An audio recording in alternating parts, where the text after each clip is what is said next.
Gulf దేశాల్లో యుద్ధం సిద్దిపేట జిల్లాలో టెన్షన్ వాతావరణాన్ని క్రియేట్ చేస్తోంది.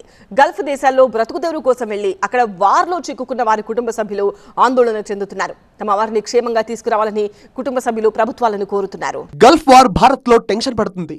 ఇండియా నుంచి పెద్ద ఎత్తున బతుకుదెరువు కోసం గల్ఫ్ దేశాలకు వెళ్లిన వారు అక్కడ జరుగుతున్న ఇరాన్, ఇజ్రాయెల్, అమెరికా వార్తో తీవ్ర ఇబ్బందులు పడుతున్నారు. ఇక్కడ ఉపాధి లేక కుటుంబాన్ని పోషించలేక దుబాయ్, సౌదీ దేశాలకు వెళ్లిన వలస కూలీలు అక్కడ జరుగుతున్న యుద్ధంతో క్షణక్షణం బిక్కుబిక్కుమంటూ గడుపుతున్నారు. ఏ వైపు నుంచి బాంబులు వచ్చి పడతాయో అన్న ఆందోళన వ్యక్తం చేస్తున్నారు.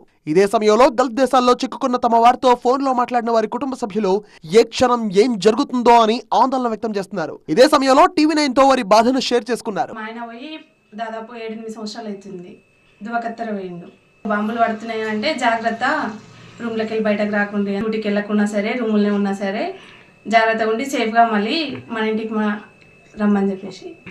సిద్దిపేట జిల్లా దుబ్బాక మండలం పోతారంకు చెందిన సుమారు 50 మందికి పైగా ప్రజలు బతుకుదెరువు కోసం రకరకాల కూలీ పనుల కోసం గల్ఫ్ దేశాలకు వెళ్లారు.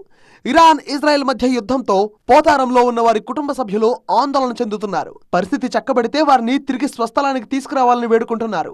యుద్ధం కారణంగా నిరంతరం ఇక్కడి నుంచి ఫోన్లో టచ్ లో ఉంటూ ఎప్పటికప్పుడు వారి బాగోగులు తెలుసుకుంటున్నారు. వారు క్షేమంగా రావాలని దేవుణ్ణి ప్రార్థిస్తున్నారు. తల్లిదండ్రులు దీవెనలు అందిస్తున్నారు.